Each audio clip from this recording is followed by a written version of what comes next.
Welcome. You've splash landed into this Prosecco-laden podcast, straight into the woo-woo pool with the crew of Ohm-g.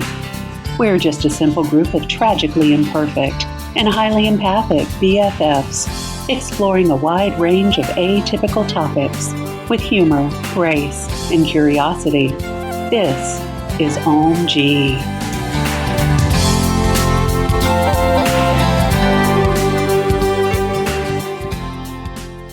Well, let me ask you guys this. I do want to touch on this quickly. We have all each had our own little experience with to degree or not to degree. Yes. That's always the question. Whether it is the bachelor's, pursuing the master's to get a little bit ahead. I can speak for myself. I've been in the corporate world for a long time, but I had no degree. I went straight from failed community college and too much partying into the airlines and seeing the world. Yes. Camille de la Testarossa. I'm just saying. I want to hear from you guys. What are your struggles? What is your experience? And I know especially my two good friends here have had some quandaries this year on whether to pursue that higher education. That piece of paper that says I'm allowed to regurgitate this information. So let's start with you. And what's your degree? And when did you get it? And when you thought about pursuing higher education and why you thought about, and let's go around the table because I think we all have. Absolutely. Yeah. I'm the first in my family to attend college and graduate. It took me 7 years with the help of my single mother and working 3 part-time jobs. Mm-hmm. And it was the only reason I went is to be a teacher. That was my lifelong dream. Mm-hmm. I worked in the oil business first and decided that I wanted men to look me in the eye. Mm-hmm. And I wanted to make a difference. And it wasn't going to be in the oil business. And even if they had to be 11 years old, they were going to look. That's right. Yeah. Up here, honey. Up right here. So, and then I realized when I was teaching, I want to be a counselor. But then I saw what my counselors were doing, and I thought, ew, no one's counseling. They're doing test taking, state test paperwork. Mm-hmm. So 2 years ago, I went to get my master's in criminal justice, victim advocacy. Mm-hmm. So I could, because my goal was to work with human sex trafficking survivors. Mm-hmm. I had some at my school. Wanted to, instead of them coming to me after school or at lunch, I wanted to make an official program. Yeah. I created this official program, and my principal at the time said, you can have your class, but I need you to still multitask and do this, this, and this. Yeah. I realized while taking these classes, and I only had, in fact, I just finished a summer class this week. I realized that was part of my mental health problem. Well, for me was I'm taking these classes about elderly abuse, family violence, and I was so depressed. And I thought, I don't have any joy left. What am I doing? And again, I had to say, oh my gosh, how selfish are you to not do this? And so I was meditating, praying, doing whatever I could to just be like, okay, I'm open, put in my lap what I'm supposed to do. So this January, I was getting a pedicure, and I sat there, and my husband and I, over a Christmas vacation, we kept watching this food truck race show. And as I was getting a pedicure, I wrote out half of my business plan for my food truck. I know nothing about owning a food truck. I like to cook, but not in great, it's okay. But I realized that, I want to own my own food truck. So I went and I got my DBA, I got my website, I got everything. Not everything, but a lot of it. And I told my husband, I said, I think I want to go take some cooking classes. And he was like, okay. I applied for the Art Institute in Culinary in Houston. I got accepted. Congratulations. Thank you. And then they said, we don't do financial aid. And we're like $60,000. So I was like, deuces. Right. So I went back to my original college and found that they have a food service management bachelor degree. And so I applied for a second bachelor's degree, and it would be business and how to own and run a restaurant. And so this semester, And I'm questioning everything I'm doing Sure. because I have all of this in the air. But my husband said, when I was trying to find myself, you had my back for 9 months. I got yours for this next school year. Do what you want to do. I'm supposed to start my second bachelor's in 3 weeks. It has to do, and I don't even know what I'm thinking. And I question myself constantly. And it's not that I need this degree to do this, but I have been taking classes though. I don't need the classes, but I feel like it's like for food prep. I haven't taken accounting since 1992, so like we're not going to have accounting on paper now, you know? Right. It's going to be on a computer. So I'm going for it. I'm taking it one semester at a time. My wonderful and loving astrologer, Robert Brown, we love you. Oh, yes, we do love you, Robert. Robert's ass. Yeah. Shout out Robert. Yeah. I had a reading with him for my birthday, and he said, when are you publishing your next book? Because I published an ebook about infertility and the comedy side of it, which is not that funny, but I found it. And I said, I'm not doing that, you know. And he said, well, I see you traveling and cooking. And so he got down to the actual date that I need to do my soft open. He's good at picking dates. And did everything down to, and so I thought, okay, I'm going to do this. So I am stepping out into a world I know nothing about, but like I told my family and my friends, I want to cook and laugh and make people happy. And if I go to school for a semester and I find it, Nothing makes people more happy than you handing them a plate of delicious food. right? Like if you want to see, if you want to see joy on people's faces, It's around food. yeah. So it is. Am I allowed to say the name of my food truck? Because I haven't opened it yet. Hashtag. So it's going to be Italy, Italian fusion, and it's Sicily meets soul food. Me and my husband. Definitely go visit it. Please. Yes. Give her a shout out. There's some good stuff because her family's been feeding me since I was 11. And look at this.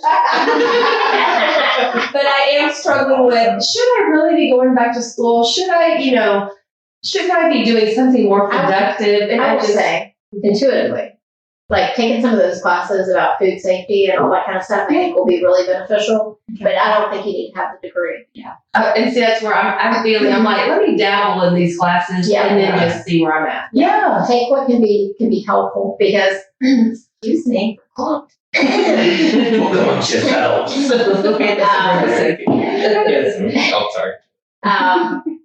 Yeah, what was I going to say? Oh, you can get an accountant to help you with the accounting side of stuff, but like the food safety and that kind of stuff would be beneficial. I Well, think. and as you were talking, that was like what was popping through my mind is QuickBooks, like all that stuff is like kind of automated now. YouTube It is. You know, it's so much easier than it was. Yeah. So what are you getting, Alexa? Because you were wanting to. Alexandra. Alexa? Oh, Hey Alexa, what were you getting? Add that to my shopping list.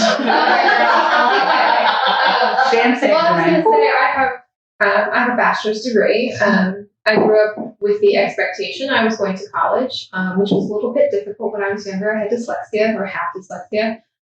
By the time I was in kindergarten, I couldn't read at a kindergarten level, and I had a math teacher who taught me how to read. And by fifth grade, I was at like fourth grade or maybe fifth grade reading level, and I jumped to like a high school, college level in that year because I found the things that clicked. Well, and someone who could teach you how you learn. Oh, yes, definitely between kindergarten and first grade. And it was really bad in second grade. I switched schools, and I didn't know this at the fifth grade. Those are my marbles. But the administration at the school I was going to had told my parents, she will not pass fifth grade. She will repeat, and she will never graduate high school. Wow.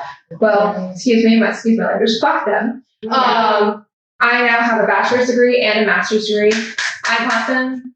And what probably people would consider useless degrees.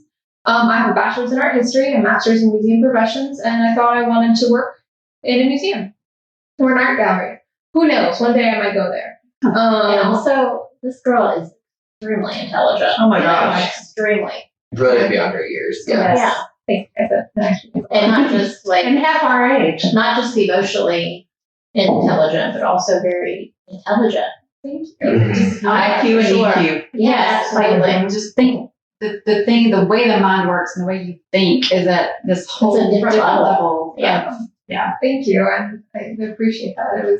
I think it was hard in school because they wanted to teach one way only, and I moved to a school that taught 3 different ways, and I went from getting D's and F's to A's, which was great. Yeah. But getting back onto the degrees, And just to digress, is in my opinion, the reason that you weren't reading is because all that was boring to you. You were so at this level Preach. that all that stuff was so boring to you. That you were like the kid who's like, you're trying to teach me to crawl. I'm already walking in my own head. and Right. So that just way not in your I'm lane. it's just not in your lane. So I'm just not going to bother with full you. sentences. So I said 2 words, and then I was like, okay, here we're speaking. I didn't crawl. My mom jokes. I didn't crawl shit. I went from like on my knees to straight up walking. I don't. There are kids in playroom in your class, and you're like, let's talk about past lives. Right.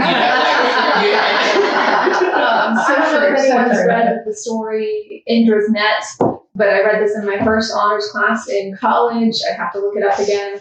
But I was like, yeah, I get this. Yeah, and everyone else in the class was like, I don't, what does this mean? What is it? I was like, I was saying this to the teacher. I was like, okay, yeah, so it means this, and it's all connected. And people were like, what the hell? I was like, oh, I just must get this. Like, this is like resonates with me. But back to the degrees, because I've been struggling. Do I want to go back to school for an MBA? Do I want to go to school for a PhD in art history? Again, would I use it? I don't know. But at this point, I'm like, if I want the MBA, I'll go get the MBA when it's right. If I want the PhD, do I really want to write another thesis? No, I freaking hated writing my master's one. But I wish there was colleges were set up. Maybe I just haven't worked at colleges that are set up this way for you to audit classes or take the classes that you want that are specific to your like. You wanted your accounting class or your food safety. Yeah. Go take it, but don't go get the degree. Like you were saying about your psychology. I was like, Right. okay, well, if you want to practice, go get it. So you need it to practice. Right. But if you just want to learn about it, certain get the aspects textbook, of it read that you want you know, to learn more about. Take a class take the for class free. now. And I don't need to take 3 semesters of Spanish to be able to do psychology. Right. That's No, what they they do have stuff. countries Yeah. have over us. Oh, we've had from high school. You go into your profession. You don't worry Yes. about getting that 4 Girl, years. I'm almost 50, and I don't want to learn Spanish now. I'm sorry. I just would not be good at it. But I mean, I might, but Okay. Good. But Good. let's Well, maybe there's another one. Intuitively, I did it also, but wow. work on English first. I mean, let's back up from this conversation like a step and a half. Mhm. But it's like, so we're sitting here at this table, and all of us are struggling with: do we need this piece of paper, or do we need this thing that proves to the world that we know this, or Yeah. should we go back and should we? Well, let's talk for a minute about why do all of us feel like we need Exactly. that? Can I say something? Please, sister, the floor, preach. So, I just earned my associate's degree, which is kind of a big deal for me. I mean, it's not much, I know. No, don't Don't downplay it. Okay. Don't make yourself small. There's no need. But, I think I'm the first sibling in the family. I am the first sibling in the family to have an associate's degree or to have much education at all. And then I thought, well, I want to do my bachelor's. I want to do my master's in psychology.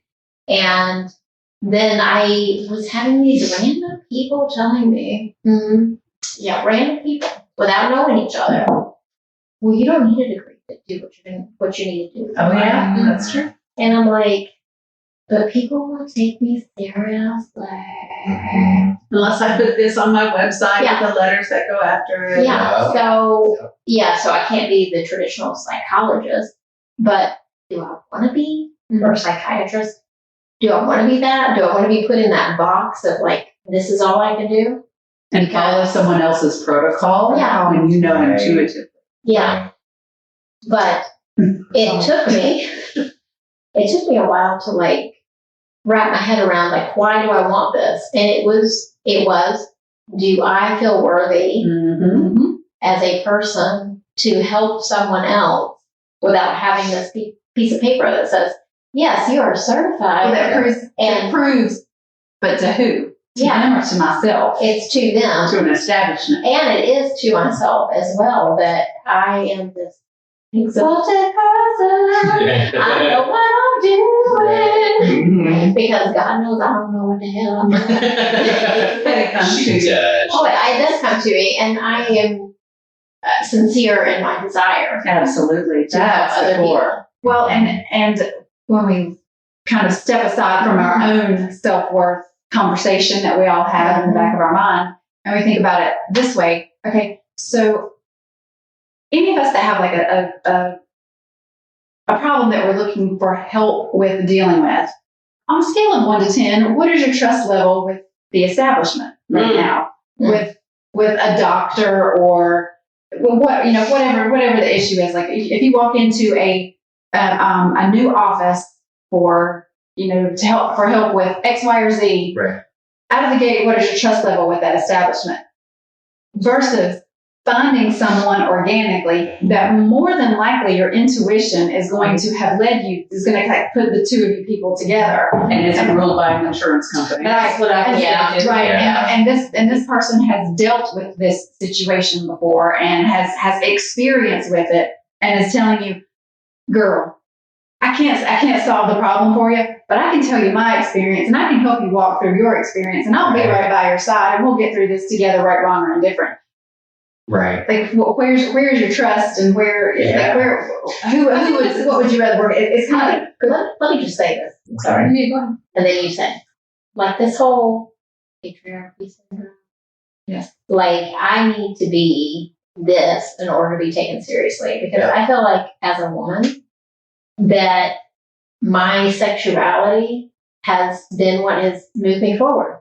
Mm. And I've been an attractive woman in my life. Now I'm getting older, so I'm thinking more about like, what is my worth? Because I think it was wrapped up so much in like how people took me as a sexually attractive woman because I worked in a man's world for a long time. Mm-hmm. So that also has a lot to do with it. Just a little bit. It's a lot. Like, where is my worth? Mm-hmm. My worth is not in my body. Right. It's in here and in here. Yes. And I think as women, especially, and probably our age more so, the younger generation, I don't think you guys have to deal with that shit as much. You still do. You still do, but More microaggressions than overt. I'm going to get Yes. away with this shit because I'm a swing dude. yeah, Yes. exactly. Yeah. Actually, almost rather deal with that. There's good and bad to both. That's an excellent Yeah. point. The microaggression Well, it is. but you're coming from a generation that can stand up and speak their piece in their mind versus dealing with it in a generation where you had to just Deal with it. Grin and bear it. Yeah. Not to go into a whole story, but when she was in the oil business before, there was a 50-something-year-old, well-respected in his field man who basically grabbed her breast in the hallway and suffered no consequences. Yeah. So that's the kind of Oh, stuff. I've been through that kind of shit, girl. Yeah. And it still happens every day. It happened to me this school year. Oh my But a God. fellow teacher, now he didn't grab my breast, but he put his hands on me inappropriately and uncomfortably, but he thought that was the norm because he'd gotten away with it. Mhm. And it's still occurring in So- our generation, But we were taught to be quiet about it, whereas you have not been. I mean, it's more accepted in this day and age to stand up And speak to out. that. Yeah. And also, I think that's part of my own personal, like, why I want to be taken seriously and have a degree. So that here is my piece of paper that says, hey, I'm smart at this. The university And- says that. Yeah, I know how to do this. But actually, You're fine. You are. I have to, it's just killing me not to say this, but say it. I need to volley back to you your own advice, Okay. but you told me. Mm-hmm. Take the classes that'll help you. Yeah. But Yeah. honestly, Brenda Sue, Yeah. if we have another lockdown from COVID, Uh-huh. I'm going to look for someone who can heal me holistically, that does not involve insurance, Yeah. and that I feel is more about the human side and then the textbook side. Yeah. And I feel like what you're trying to tap into is what the world needs. Absolutely. I think this is good Absolutely. time to point out that there are some people like you who intuitively know Mhm. and just can help people. And then there's people who need who are only by the textbook, who Who need an that degree outline. because that's how they learn, that's how they can give back. And then there's people who straddle the line. And if anyone is like struggling with, do I go back to school? Do I take a class? Do it for your own, if whatever you want. Don't get it because somebody is telling you to. I think Erin and I have many conversations about the school system, and at least in the States, and how we should just start over. But go get it for you, not for anyone else. Go take the classes you want.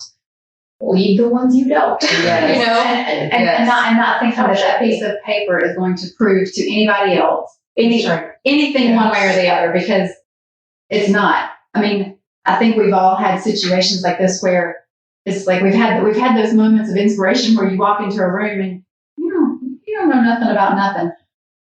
But you sit to the table, you put your wrist firmly on the table, and you lean These forward. jugs, And flip that and not in the sexuality part of it, but you just sit at the table. You sit at the table like you own the table, and you pretend to.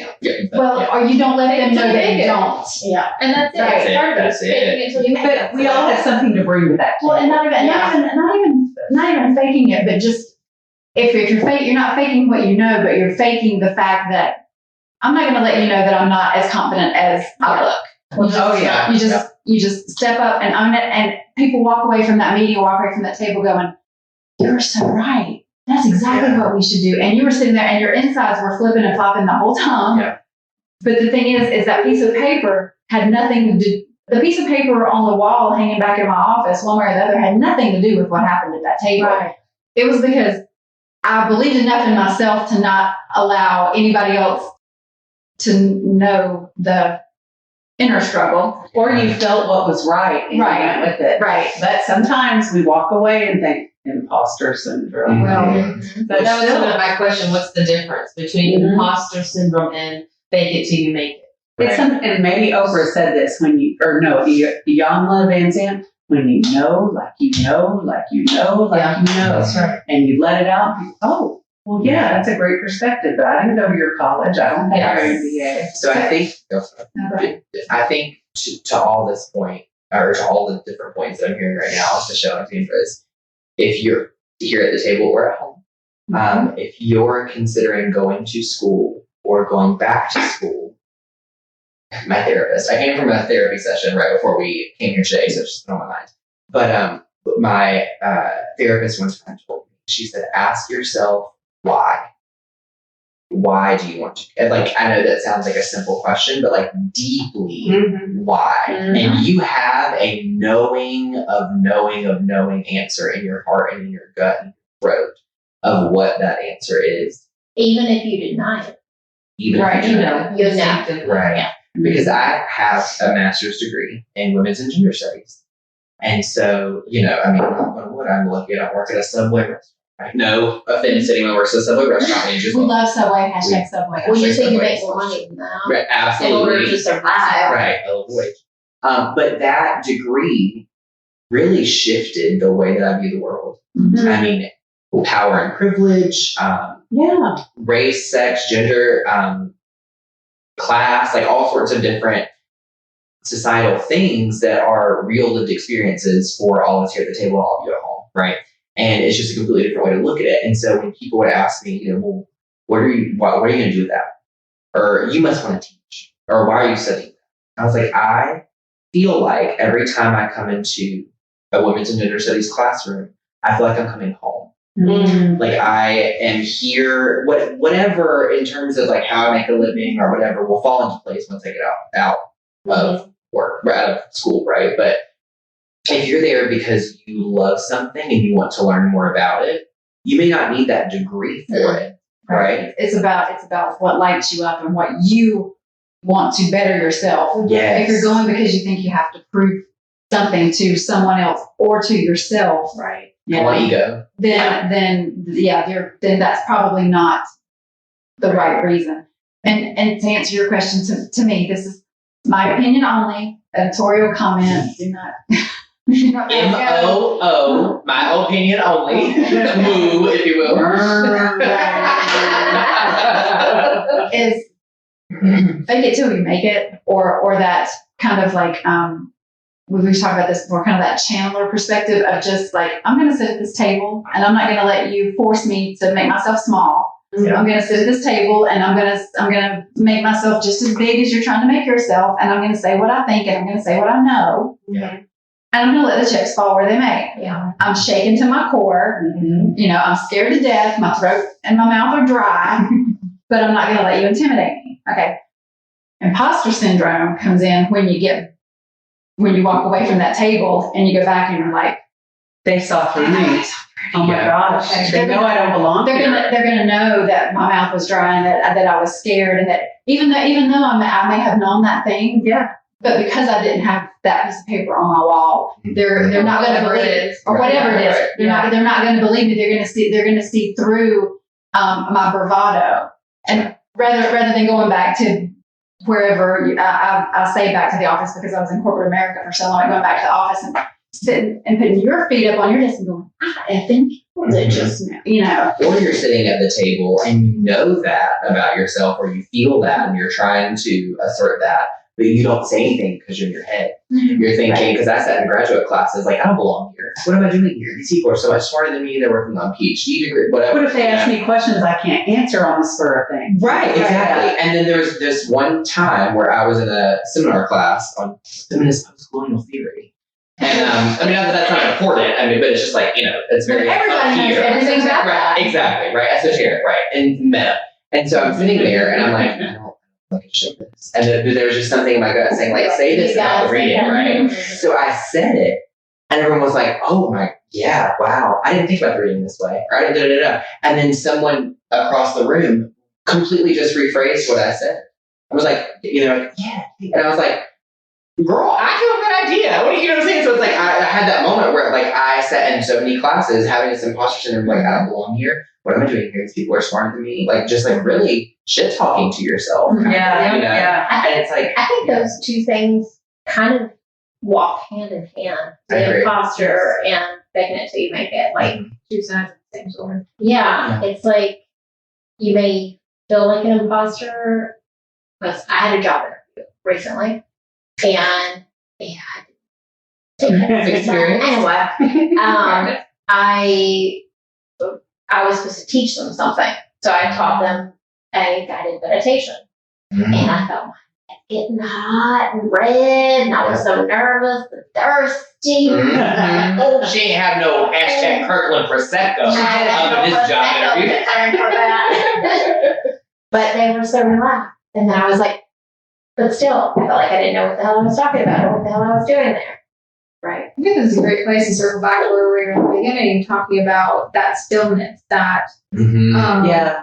I think if you are struggling with degree or not degree, imposter syndrome, and its flip side of fake it till you make it, meditation or whatever, where you sit in quietness in this, you know, in stillness in yourself, working through that. I think that's really important. I mean, I've been through therapy, and it's really super Shadow work. But like, I've been through therapy for many reasons throughout my life, different times, different therapists. Also, a huge advocate for being your own advocate with your doctors, whoever they are, medical or Emotional, whatever. Be your own advocate.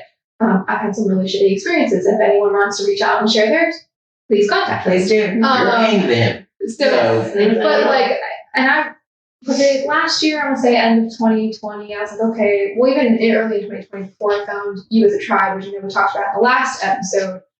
I was really struggling. I was like, man, I really feel like I need to talk to somebody, and just somebody outside of my sphere, my family, my friends, who would just give me that honest, brutal opinion and just say, hey, this is, lead you to the question you No, got I don't know anyone like that. Where shall you ever find the help you need? But like, sometimes it's very helpful having a third party person not involved in life, not knowing anything, just to point that stuff out. But I really started knuckling down on meditation. And it was super uncomfortable, and at times it still is uncomfortable being in your own head, because I'm like, okay, I should be focusing on part of this, and then I drift off, and I'm like, oh my gosh, I'm so horrible. I can't do anything right. Yeah, and And it's like squirrel. I can't even be still right. Right. You know, working through things like jealousy. or situations in my life of frustration or anger. Sitting there, one of the meditations I was going through was called a witness meditation.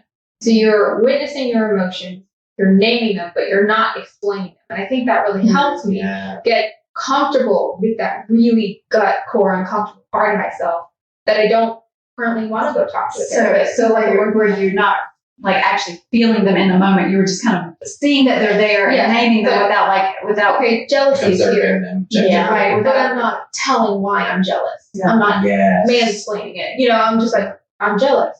Okay. Anger. And no judgment about the fact that there's jealousy. Okay. And see what else comes up. And that's really helped. I think that can help with imposter syndrome. If you want that degree, and now don't get me wrong, I love that piece of paper. I'm like, I got a degree. I loved it. It may not be what I'm working, but it's something. And I got the degree. Mine was collecting dust on my bed. I have eventually, but it's just like, where it is right now. Decoration. Yeah, this was a really good overview of lots of different points. Yeah. Well, and I think at the, to bring it full circle, the thing is we all deal with those, we all struggle with those inner demons and the feelings of not feeling good enough or not feeling worthy or, whatever you want to call it. But, it all comes down to, I'm sorry, if you hear something in the background, my cat, Sweet Gracie, is tearing up everything in the living room. She's like, you guys have been over there for too long and my food bowl is empty. Which is you need to recognize. She's like, I'm afraid of an imposter. So we must go feed the kitten right now. Absolutely. But it kind of all comes down to like whatever you're gonna do. If you fill your cup first, then you have what you need to give to others. If you put your mask on first, then you can help everybody else on the plane. But you have it's not selfishness. Mm-hmm. It's not lack of compassion or empathy. It is I have to be whole before I have anything to give to you. Help me to help you. And if you're whatever you're doing, if you're doing it from that space that I'm making myself whole so I can help as many people as I can, then that's the right thing to do and you're doing it for the right reason. Exactly. Yeah. Fill your glass full of Prosecco first. And then add a splash of Saint Germain. And on that note, cheers out. Thanks for joining us. Thanks for having me. Thank you for joining us today. Please follow and subscribe to our podcast on Apple, Stitcher, Spotify, or wherever you get your podcasts, and leave a review. It's so easy to do and such a huge help for us. We appreciate your interactions so much. Want to join us at our table? Make sure to check out our YouTube channel and join our Facebook community. If you've enjoyed this content and wish to support us, take a look at our Patreon page. All information and links will be in our podcast description. Catch you next time.